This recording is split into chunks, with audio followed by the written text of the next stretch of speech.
Hi, back again. It's another day, another week.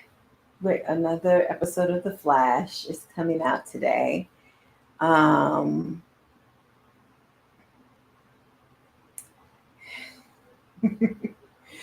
and also, I had something else. My mind has been, I had a million things on my mind today.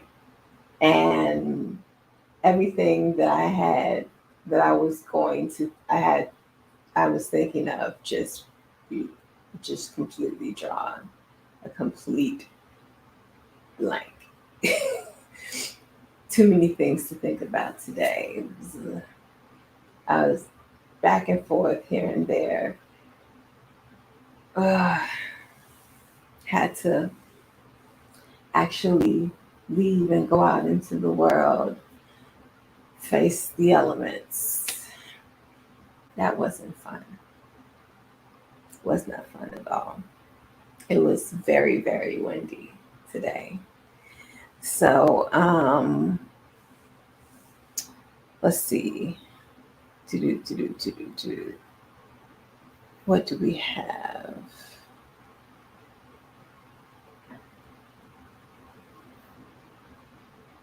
Okay. So today, um, I know we're not there. There's the name of which I guess we're not supposed to speak, but there's that Tubi ad that faked out a whole bunch of people. Um, and Tubi just recently acquired a bunch of content from HBO Max. So they have some good quality content over there. So now they're having, the Superb Owl ads going on.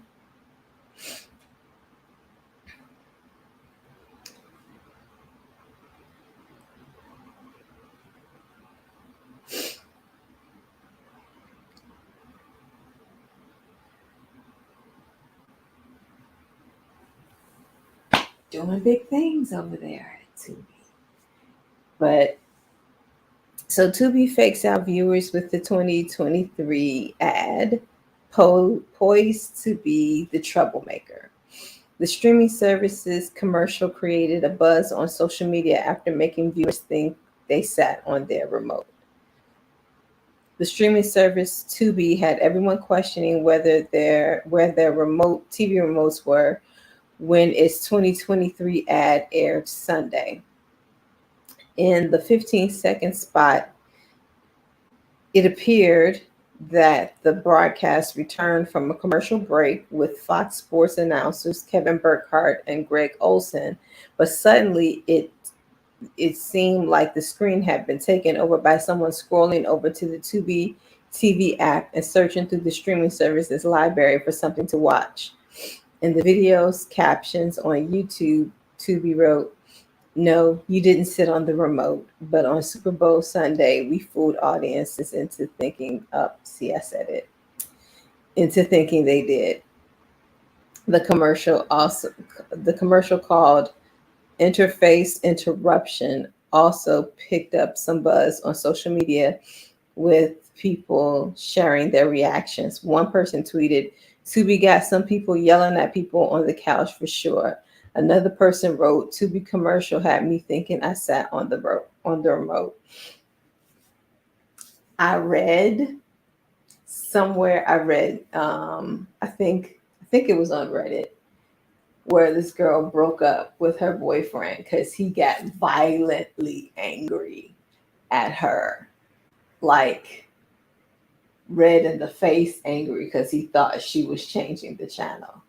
So she left. Tubi's breaking up households. Greg Hahn, co founder and CCO at Mischief, who produced the ad in partnership with Tubi, said, Nicole, chief marketing officer at Tubi, and the Tubi team came to us with a unique brief for the streaming sector. Reveal Tubi to the world. Personality first, not title first. These spots reveal a personality we've had fun creating over the past few months.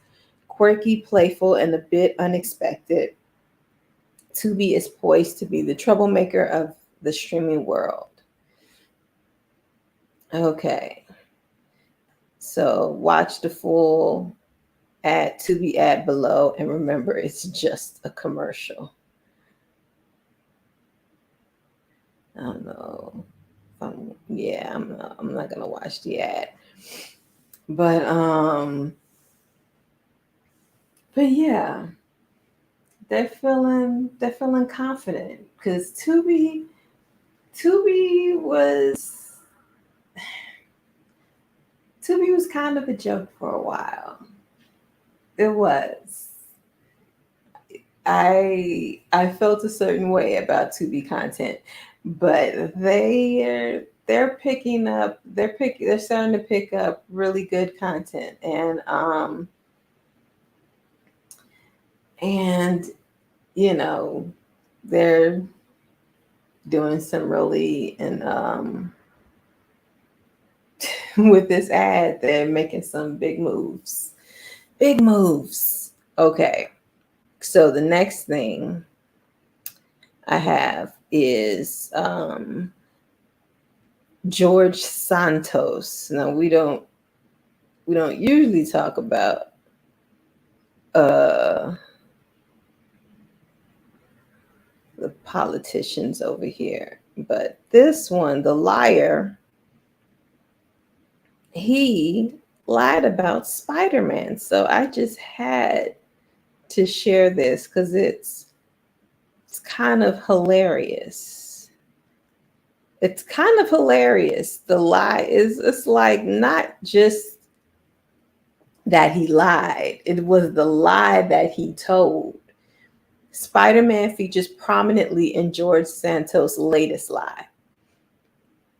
The New York congressman reportedly told donors he produced Spider-Man Turn Off the Dark. He lied about his heritage, he's lied about his education, but now Congressman George Santos has officially gone into the dark. Spider-Man Turn Off the Dark, to be exact. A new report from Bloomberg claims that the New York congressman, who has been caught in numerous falsehoods over the past few weeks, told donors to his 2021 campaign that he was among the producers of the ill-fated Spider-Man Broadway musical, which ran for about 2.5 years from 2011 to 2014. One of the show's actual producers, Michael Cole, told Bloomberg that Santos had nothing to do with it. This is objectively hilarious and filled with so many layers. The first being that Spider-Man Turned Off the Dark is not a well-regarded show. It was one of the most expensive Broadway shows ever and had innumerable issues on its way to the stage and was not something most fans or critics enjoyed. Then and now, its title does not elicit positive thoughts. So why would anyone, let alone someone running for office, choose to be associated with it? If you're going to lie, make it a good lie. Say you produced Rent or Phantom of the Opera, or maybe you wanted to do something a little less famous, an Avenue Q or something. But saying I produced Spider-Man Turn Off the Dark is like bragging that you greenlit Morbius. Then there's the fact that the news doesn't track in reality. According to the report, Santos wasn't quite living the Broadway producer life when this would have happened. Around that time, he was a customer service rep for the Dish Network and founded a group to help sick animals. He also lived in Brazil for some of the time in question. These are all perfectly good and noble things, but none of them have anything to do with Broadway or Spider-Man, except maybe if Sam Raimi's Spider-Man was airing on Dish. Truly, the George Santos avalanche of deceit may have reached its pinnacle once it touched upon the world of superheroes. Next thing you know, he'll claim to be rebooting DC or directing a new Avengers movie. So, because from what I remember about Spider-Man, about that Spider-Man Turn Off the Dark, was that somebody got hurt. I I don't know if it was one person or multiple people, but like people got hurt making that show. And that was one of the things that, that sort of attached to the show. One of the bad things that attached to the show that you can't sort of when people get badly hurt and and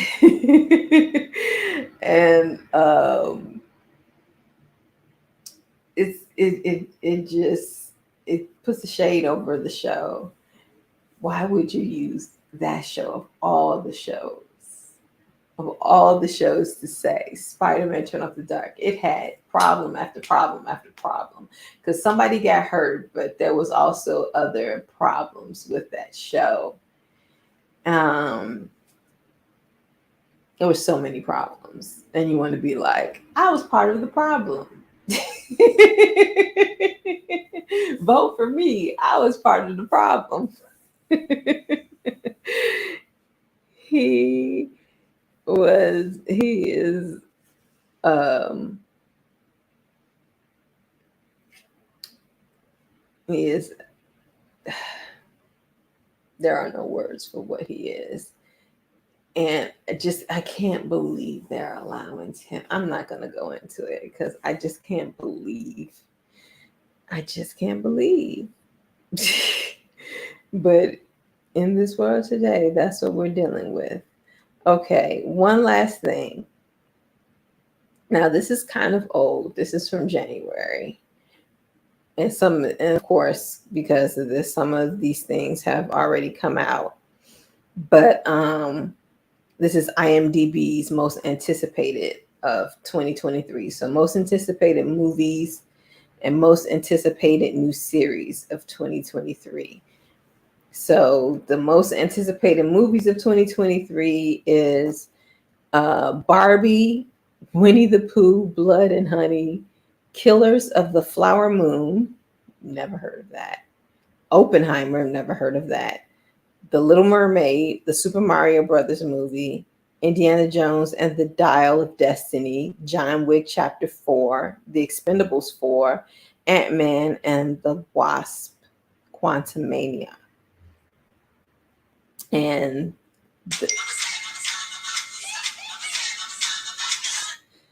the most anticipated new series of 2023, The Last of Us, is The Last of Us, which has already started. Secret Invasion, The Fall of the House of Usher, which is strange to me. People are anticipating a series based off of Edgar Allan Poe. That ought to be interesting.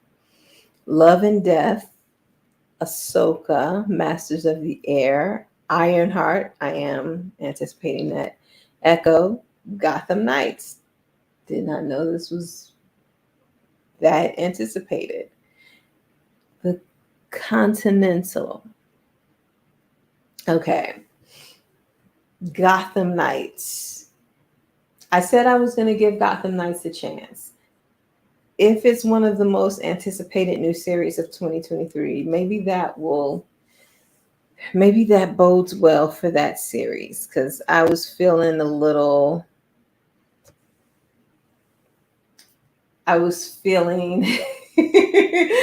it might be a one and done. But if it's one of the most anticipated series, it may be enough. Although The Last of Us was the most anticipated series and I'm not watching that, but that's because it's a zombie series and I don't do zombies. I'm not a zombie dystopian, I'm not too much into that. But Gotham Knights, we'll see if I can take all the little children. If I can handle all the little children. Um, but okay. So I have, that is all. I have a video for Friday, and I know what it is now. It's going to be a Smallville video. So look out for that. And then I will see you the following Monday. So thanks for watching.